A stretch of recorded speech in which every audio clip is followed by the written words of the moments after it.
দর্শক আপনারা এই মুহূর্তে দেখতে পাচ্ছেন সালমান এফ রহমানের বাড়ি থেকে কিন্তু একেবারে বস্তাভর্তি টাকা উদ্ধার করেছে সেনাবাহিনী। সালমান এফ রহমান 15 বছরে আর্থিক খাতে দুর্নীতি, লুটপাট, জালিয়াতি ও অভিযোগ রয়েছে তার বিরুদ্ধে। কিভাবে গড়লেন এত টাকার পাহাড়? নামে 22,000 কোটি টাকা আত্মসাতের অভিযোগে সালমান এফ রহমানের বিরুদ্ধে তদন্ত শুরু করেছে দুদক। আসসালামু আলাইকুম সম্মানিত প্রিয় দর্শক, আশা করি সকলে অনেক ভালো আছেন। দর্শক, এবার কিন্তু সেনাবাহিনীর হাতে কিন্তু সালমান এফ রহমানের কিন্তু হাজার হাজার কোটি টাকার পাহাড় বেরিয়ে এসেছে, যেগুলো দেখলে কিন্তু দর্শক আপনারা রীতিমতো একেবারে চমকে উঠবেন। তাই আপনার কাছে বিশেষভাবে অনুরোধ থাকবে আমাদের আজকের এই গুরুত্বপূর্ণ ভিডিওটি একটু স্কিপ না করে একেবারে সম্পূর্ণ দেখবেন কিন্তু, তবে কিন্তু আজকের নিউজটি একেবারে বিস্তারিত আপনি ভালো করে বুঝতে পারবেন। কারণ এই সালমান এফ রহমান কিন্তু হাসিনার সবচেয়ে একেবারে কাছের সহদর ছিল, যার সুবিধা নিয়ে কিন্তু সালমান এফ রহমান হাজার হাজার কোটি টাকা দুর্নীতি করে কামিয়েছেন এবং মানুষের জায়গা দখল থেকে শুরু করে কি না করেছেন এই সালমান এফ রহমান। বিশেষ করে দেশের ব্যাংক খাতকে একেবারে লুট করে নিয়েছে এই সালমান এফ রহমান এবং তার ছেলেরা মিলে। এমনকি হাসিনার টাকা পাচার করতেও কিন্তু সালমান এফ রহমানের সবচেয়ে বেশি সহযোগিতা করেছেন। তাই দর্শক, কথা না বাড়িয়ে আমরা মূল ভিডিওতে চলে যাব। তবে তার আগে আপনার কাছে ছোট্ট করে একটি অনুরোধ, আপনি যদি আমাদের চ্যানেলে নতুন হয়ে থাকেন তবে অবশ্যই আগে চ্যানেলটি সাবস্ক্রাইব করে ভিডিওতে একটি লাইক দিবেন। তাহলে চলুন সম্মানিত প্রিয় দর্শক, আপনার মূল্যবান সময়টুকু আমরা নষ্ট করব না, এক এক করে পর্যায়ক্রমে আগে সেই গুরুত্বপূর্ণ আলোচনাগুলি দেখে আসি। বাংলাদেশের অন্যতম শিল্পগোষ্ঠী বেক্সিমকো গ্রুপের vice chairman Salman F Rahman 2009 সাল থেকে 2024 সাল পর্যন্ত তিনি বাংলাদেশের সাবেক প্রধানমন্ত্রী শেখ হাসিনার বেসরকারি খাত উন্নয়ন বিষয়ক উপদেষ্টা হিসেবে পূর্ণমন্ত্রীর পদমর্যাদায় দায়িত্ব পালন করেছেন। অতীতে তিনি বাংলাদেশের বেশ কয়েকটি বাণিজ্য সংস্থার সভাপতি হিসেবে দায়িত্ব পালন করেছেন, যার মধ্যে একটি ছিল association of television channel owners. গত 5 আগস্ট আওয়ামী লীগ সরকারের পতনের পর 14 আগস্ট নৌপথে পালানোর সময় রাজধানীর সদরঘাট এলাকা থেকে সাবেক প্রধানমন্ত্রীর শিল্প ও বিনিয়োগ বিষয়ক উপদেষ্টা সালমান এফ রহমান এবং আইনমন্ত্রী আনিসুল হককে গ্রেপ্তার করে পুলিশ। কোস্ট গার্ডের একটি দল সদরঘাট পাগলা এলাকা থেকে গ্রেপ্তার করে ডিএমপির কাছে হস্তান্তর করে। জানা গেছে, গত 15 বছরে আর্থিক খাতে দুর্নীতি, লুটপাট, জালিয়াতি ও টাকা পাচারের অভিযোগ রয়েছে তার বিরুদ্ধে। ব্যাংক থেকে ঋণ নিয়ে ফেরত না দেওয়ার পাশাপাশি রপ্তানি করে দেশে টাকা না আনার অভিযোগ রয়েছে তার মালিকানাধীন বেক্সিমকো গ্রুপের বিরুদ্ধে। 2006-2007 সালে তত্ত্বাবধায়ক সরকারের আমলেও ঋণ খেলাপি সহ নানা অভিযোগে জেলে গিয়েছিলেন সালমান এফ রহমান। এরপর জেল থেকে বের হয়ে তার নাম জড়ায় 2010-2011 সালে শেয়ার বাজার কেলেঙ্কারিতে। এর আগে গত 2006 সালে সাবেক তত্ত্বাবধায়ক সরকারের আমলে দুর্নীতি বিরোধী টাস্ক ফোর্সের তদন্তে সালমান এফ রহমানের নামে বিদেশে টাকা পাচারের তথ্য পাওয়া যায়। এর মধ্যে লন্ডনে একটি ব্যাংকে তার নামে $350 কোটি একটি আন্তর্জাতিক ক্রেডিট কার্ডের সন্ধান পাওয়া যায়। দেশ থেকে পাচার করা অর্থ তিনি ওই ক্রেডিট কার্ডে রেখেছিলেন বলে জানা গেছে।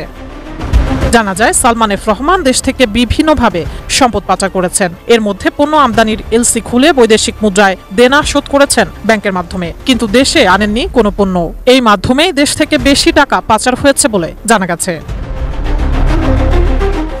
এছাড়া বিভিন্ন ব্যাংক থেকে যেভাবে খুশি সেভাবে ঋণ নেওয়ার অভিযোগ রয়েছে সালমান এফ রহমানের বিরুদ্ধে। জানা গেছে, সেসব ঋণের টাকা কখনোই পরিশোধ করেননি তিনি, বরং পরিশোধের সময় এলে আবার নতুন করে নিয়েছেন ঋণ। এভাবে শুধু সরকারি খাতের জনতা ব্যাংক থেকেই ঋণ নিয়েছেন 23,000 কোটি টাকা। এছাড়া জানা যায়, সালমান এফ রহমানের পাচার করা টাকার একটি বড় অংশ রয়েছে বেলারুশ সহ কয়েকটি দেশে। সংযুক্ত আরব আমিরাতেও তার পাচার করা অর্থের সন্ধান পেয়েছে সংশ্লিষ্ট সংস্থা। ভারত ও নেপালে তার ব্যবসা প্রতিষ্ঠান রয়েছে। ওইসব দেশেও তিনি অর্থ পাচার করেছেন বলে তথ্য পাওয়া গেছে। এদিকে গত 5 আগস্ট আওয়ামী লীগ সরকারের পতনের পর পাচার করা টাকা দেশে ফিরিয়ে আনার সিদ্ধান্ত নিয়েছে নতুন গঠিত সরকার। এজন্য বিভিন্ন দেশে সালমান এফ রহমানের সম্পদের তথ্য চেয়ে চিঠি দেওয়া হবে বলে জানা গেছে। প্রয়োজনীয় ব্যবস্থা নেওয়ার জন্য সম্প্রতি বাংলাদেশ আর্থিক গোয়েন্দা সংস্থা ইউনিট BFIEU কে বলা হয়েছে। দেশের ব্যাংক খাত, পুঁজিবাজার, বন্ড মার্কেট সহ পুরো আর্থিক খাতকে কলুষিত করার পেছনে মাস্টার মাইন্ড হিসেবে কাজ করেছেন সদ্য বিদায়ী প্রধানমন্ত্রীর বেসরকারি শিল্প ও বিনিয়োগ উপদেষ্টা সালমান এফ রহমান। ব্যাংক খাতে খেলাপি ঋণের কারিগর হিসেবে উত্থান, ক্ষমতার অপব্যবহার করে পুঁজিবাজারে বিনিয়োগকারীদের সর্বস্ব লুটে নিয়েছেন। জানা গেছে, শেয়ার বাজার ও ব্যাংক খাতে কেলেঙ্কারির মূল হোতাদের একজন হিসেবে গত 15 বছর ধরেই আলোচনায় ছিল সালমান এফ রহমানের নাম। তবে খাত দুটিতে সালমানের দৌরত্ব আরও অনেক আগে থেকেই। সালমান এফ রহমানকে ঋণ খেলাপির জনক হিসেবে আখ্যা দিয়ে দিয়েছেন ব্যাংক কর্মকর্তারা। সরকারি বেসরকারি 7টি ব্যাংক থেকে নামে বেনামে 36,865 কোটি টাকা ঋণ নিয়েছে তার প্রতিষ্ঠান। এর মধ্যে একটি ব্যাংক থেকেই নেওয়া হয়েছে 23,070 কোটি টাকা। পণ্য রপ্তানি করে টাকা দেশে না আনারও অভিযোগ রয়েছে তার প্রতিষ্ঠানগুলোর বিরুদ্ধে। গত 3 বছরে শেয়ার বাজার থেকে তুলেছেন 6,500 কোটি টাকা, আর অদৃশ্যভাবে হাতিয়ে নিয়েছেন আরও 20,000 কোটি টাকা। বাংলাদেশ ব্যাংকের সাবেক গভর্নর আব্দুর রউফ তালুকদার সবকিছু জেনে শুনেই এসব ঋণ অনুমোদন দিতে সহায়তা করেছেন। বেশ কয়েকটি ব্যাংকের ঋণ পুনর্তফসিল করার জন্য নীতিমালা পরিবর্তন করেছে কেন্দ্রীয় ব্যাংক। গ্রেফতারের পর জিজ্ঞাসাবাদে উঠে আসছে কারা জড়িত ছিল তার এসব অপকর্মে। নাম এসেছে বাংলাদেশ ব্যাংকের গভর্নর, সাবেক সিকিউরিটিজ অ্যান্ড স্টক এক্সচেঞ্জ এর চেয়ারম্যান শিবলি রুবাইয়াত ও সরকারি বেসরকারি ব্যাংক কর্মকর্তাদের নাম। সরকারি বেসরকারি 7টি ব্যাংক থেকে সালমান এফ রহমান নিয়েছেন 37,000 কোটি টাকা। দেশের 4টি সরকারি ও 3টি বেসরকারি ব্যাংক থেকে সাবেক প্রধানমন্ত্রী শেখ হাসিনার বেসরকারি শিল্প ও বিনিয়োগ উপদেষ্টা এবং ভ্যাক্সিমকো গ্রুপের ভাইস চেয়ারম্যান সালমান এফ রহমানের সঙ্গে যুক্ত প্রতিষ্ঠানগুলোর 36,865 কোটি টাকা ঋণ রয়েছে। চলতি বছরের 14 আগস্ট পর্যন্ত রাষ্ট্রীয় মালিকানাধীন জনতা ব্যাংক থেকে ভ্যাক্সিমকো গ্রুপ একাই প্রায় 23,070 কোটি টাকা ঋণ নিয়েছে, যা সিঙ্গেল বারোয়ার এক্সপোজার লিমিটেডের চেয়েও বেশি। বাংলাদেশ ব্যাংকের এক প্রতিবেদনে বলা হয়েছে, সোনালী ব্যাংকে 1,838 কোটি টাকা, রূপালী ব্যাংকে 965 কোটি টাকা, অগ্রণী ব্যাংকে 1,409 কোটি টাকা, ন্যাশনাল ব্যাংকে 2,952 কোটি টাকা, আইএফআইসি ব্যাংকে 6,031 কোটি টাকা ও এবি ব্যাংকে 605 কোটি টাকা ঋণ রয়েছে। তবে শুধু আইএফআইসি ব্যাংকই সালমান এফ রহমানের নামে বেনামে থাকা প্রতিষ্ঠানগুলোর ঋণের পরিমাণ প্রায় 11,000 কোটি টাকা।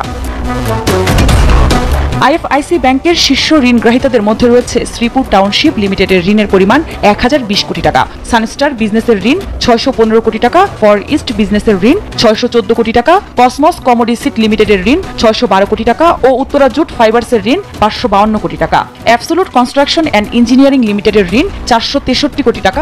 এছাড়াও আইএফআইসি ব্যাংক থেকে আসাদ ট্রেন্ডিং অ্যান্ড ইঞ্জিনিয়ারিং লিমিটেডের নামে 426 কোটি টাকা ও সার্ভ কনস্ট্রাকশনের নামেও 400 কোটি টাকার বেশি ঋণ নেওয়া হয়েছে।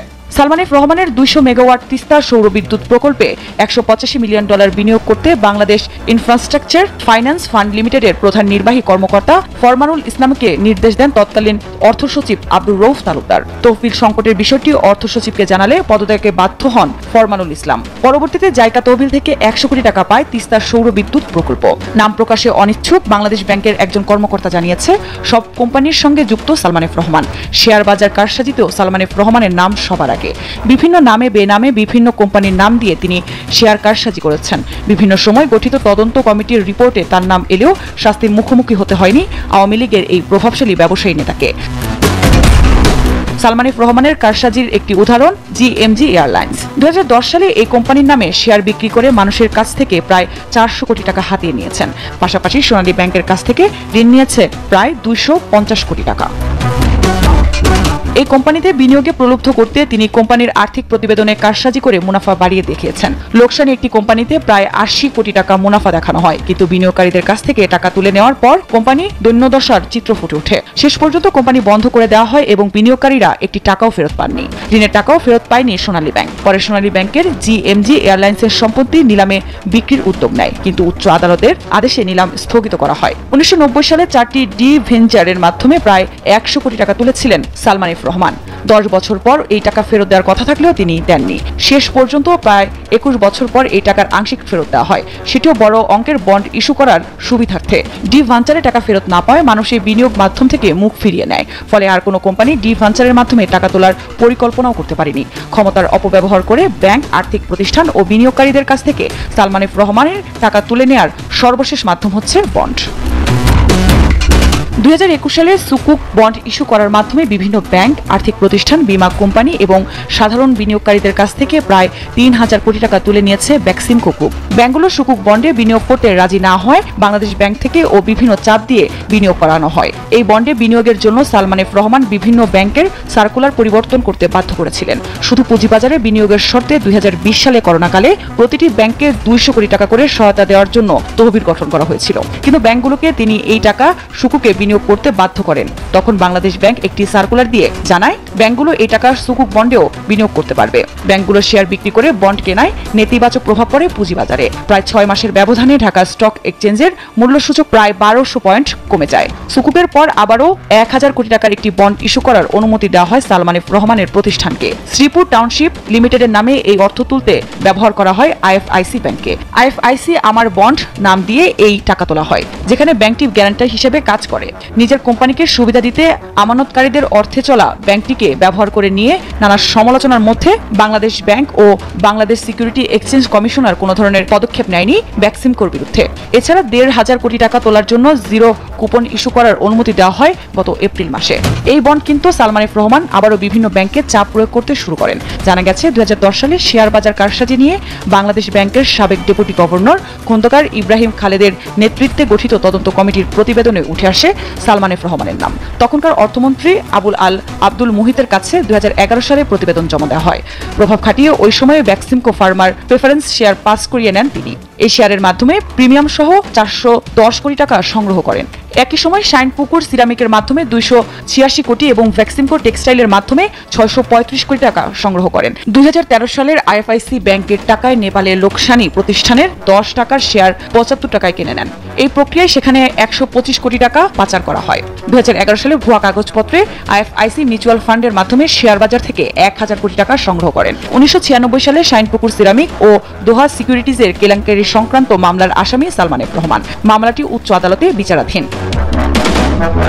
রূপালী ব্যাংকের শেয়ার থেকে হাতিয়ে নিয়েছেন 900 কোটি টাকা। 2006 সালের মাঝামাঝি সময়ে রাষ্ট্রীয় মালিকানাধীন রূপালী ব্যাংক বিক্রির প্রক্রিয়া শুরু করে প্রাইভেটাইজেশন কমিশন। দরপত্রে অংশ নিয়ে সৌদি যুবরাজ প্রিন্স বন্দর বিন মোহাম্মদ আব্দুল রহমান আল সৌদ রূপালী ব্যাংককে 93 ভাগ শেয়ারের জন্য $45 কোটি মূল্য প্রস্তাব করেন। বিক্রির গুঞ্জন শুরু না হতেই রূপালী ব্যাংকের প্রতিটি শেয়ার 400 টাকায় কেনেন সালমান এফ রহমান। পরবর্তীতে জানা যায় এই নামে কোনো সৌদি যুবরাজ নেই, অর্থাৎ এক ব্যক্তিকে ভুয়া সৌদি যুবরাজ সাজিয়ে রূপালী ব্যাংক কেনার নাটক সাজানো হয়। তখন রূপালী ব্যাংকের শেয়ারের দাম 3400 টাকায় উন্নত হয়। জালিয়াতির মাধ্যমে রূপালী ব্যাংকের শেয়ার থেকে 900 কোটি টাকা হাতিয়ে নেন সালমান। সম্মানিত দর্শক শ্রোতা, আজকে আলোচিত বিষয়টি শোনার পর দর্শক আপনার কি মনে হয়েছে? দেশের অর্থনীতি ধ্বংস হওয়ার পিছনে কি প্রধান কারিগর এই সালমান এফ রহমান নয়? হ্যাঁ দর্শক, তার জবানবন্দিতে কিন্তু এরকমটাই ধারণা করা যাচ্ছে। দেশে তো রাজত্ব করেছেনই, সঙ্গে কিন্তু বিদেশেও টাকা পাচার করে বিশাল রাজত্ব গড়ে তুলেছেন এই সালমান এফ রহমান, যেটা কিন্তু দর্শক আপনারা আজকের ভিডিওতে কিন্তু একেবারে প্রমাণ সহ দেখতে পেয়েছেন। তাই দর্শক আপনার কাছে অনুরোধ থাকবে আজকের এই গুরুত্বপূর্ণ ভিডিওটি দেখার পর আপনার কি মনে হয়েছে সেটা কিন্তু অবশ্যই আমাদের কমেন্ট বক্সে জানিয়ে যাবেন, কারণ আপনাদের এই মতামতটুকু আমাদের কাছে খুবই গুরুত্বপূর্ণ। দর্শক, এই মতামতের কারণে কিন্তু আমরা পরবর্তীতে আরো গুরুত্বপূর্ণ নিউজগুলি আপনাদের সামনে তুলে ধরতে আগ্রহী হব। দর্শক, আজ এ পর্যন্ত। আশা করি সকলে অনেক ভালো থাকবেন। আল্লাহ হাফেজ।